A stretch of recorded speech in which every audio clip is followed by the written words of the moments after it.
C'est à Chartres que le ministre de l'Intérieur, Manuel Valls, a souhaité présenter ses projets de restructuration de l'institution préfectorale.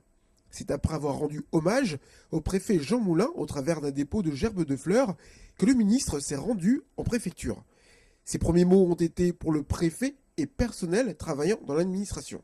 Manuel Valls a souhaité marquer la différence avec ses prédécesseurs en témoignant de son profond respect pour cette institution.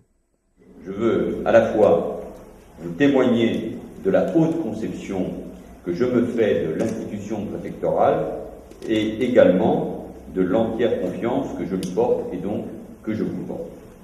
J'ai conscience que cette institution n'a peut-être pas été considérée ces dernières années comme elle aurait dû l'être.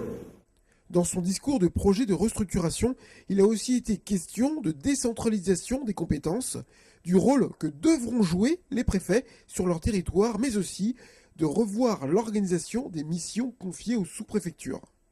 J'ai donc lancé un travail visant à mieux identifier les catégories de sous-préfectures et à déterminer pour chacune de ces catégories, autour d'un socle d'attributions commun, quelles sont les attributions, les missions spécifiques à assurer.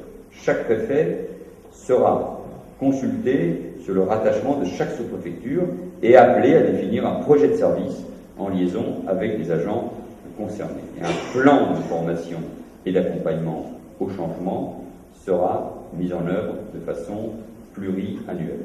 La question de l'adaptation de la carte des sous-préfectures pourra se poser à la faveur de cette réflexion.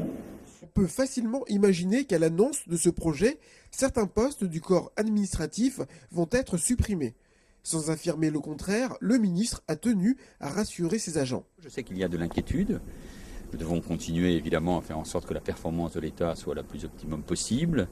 Il faut qu'il y ait des économies, puisque nous sommes dans une situation difficile, comme vous le savez, sur le plan budgétaire. Mais les agents doivent toujours être rassurés parce qu'ils doivent connaître ma confiance. Le préfet me fera un certain nombre de propositions, il faut toujours être prudent. Mais ce message de cohésion, notamment dans les territoires ruraux, dans les secteurs qui peuvent se sentir parfois abandonnés par l'État, nécessite une présence des réseaux de l'État.